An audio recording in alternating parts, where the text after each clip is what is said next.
If the 1% was basically going to get control, it had to rebrand itself as the supporters of the other 99%.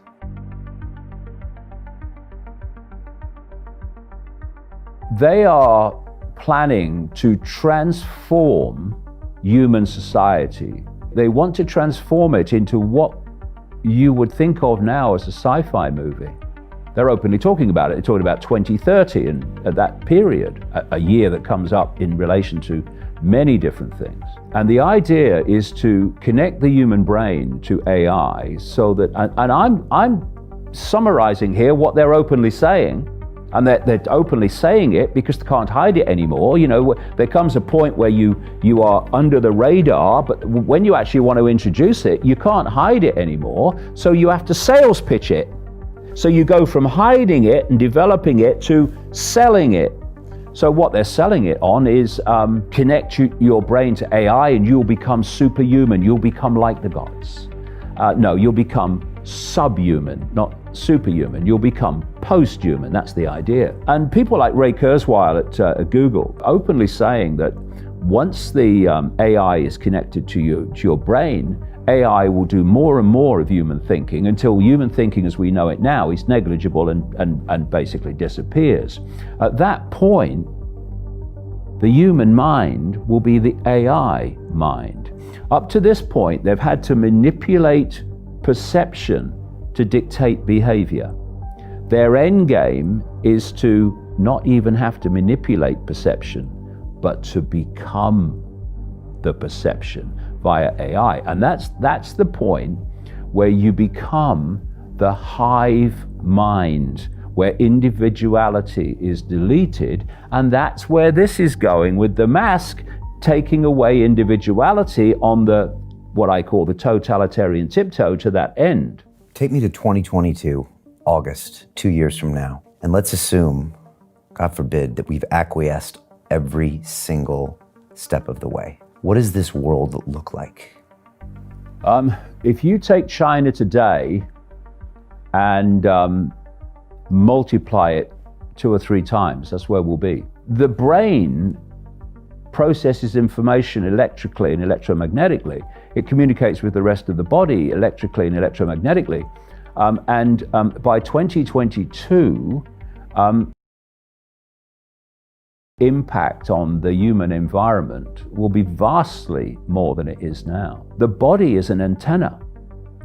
It's, the whole foundation of the body is a waveform information field from which the body we see is a projection. So any electromagnetic frequencies that adversely impact on the wave electromagnetic frequency balance of the body field is going to have psychological and what we call physical effects. Got to.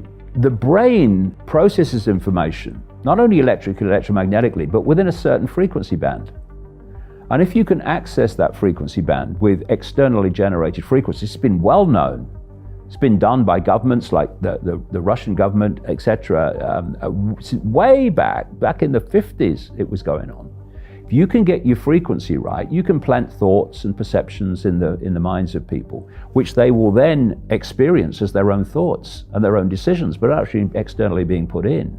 So the more you build this grid of frequency, this sub-reality, and by 2022 it will be some way advanced from what it is now, your potential to control the human mind will be greatly advanced even from what it is now, where you have so much control that there won't even be any resistance, because you won't even manifest the thought to resist or the thought to say no, because you're not in control of your mind anymore. This is the progression towards complete AI control of the human mind.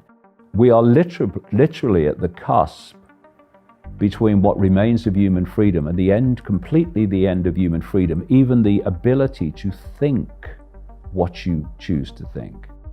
So we're in a period now up to 2030, and I'm being very optimistic with 2030. where we are going to decide the future of the human race, even the existence of the human race as we've known it. That's where we are. Why do they target the young? And now why are they targeting the very young? Because they have a time scale, they have a script, they have a sequence of events. And when they want to complete this transformation in the way I've described to this completely unrecognizable sci-fi world, the young today will be in adulthood or entering adulthood. And so they need those kids today so perceptually programmed that they will submit to anything when the time comes to complete the end game. In all of your 30 years studying this, did you ever expect such an accelerated period like we've seen in 2020? It has happened very, very quickly in 2020, but what's the outcome of it? The outcome of it is no surprise to me at all. I was writing about the basic themes of this in the mid-1990s, so it's no surprise what's happening to me at all. Bit surprised in the speed of it, and the speed of it has come from the speed of acquiescence. I'm sure even the cult have been surprised at the speed of acquiescence.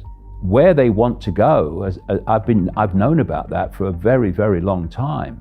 I've been trying to get across, taking it out of this hidden into the public arena. And of course they've been laughed at and been ridiculed and been dismissed. And this is why I said a long time ago, it's got to get really bad before we can turn this around, because only then will people realize that actually this is not some theory, this is fact, and this is real, and this is happening. There's such a chasm between what's going on and what most people think is going on. That chasm is a big gap to jump. And it really can only be jumped. It can only be seen by things becoming so bad that actually you can't deny it anymore. And that's what's happened to a lot of people in the last few months, which is why so many more people are looking at this information and starting to do their own research, which is brilliant.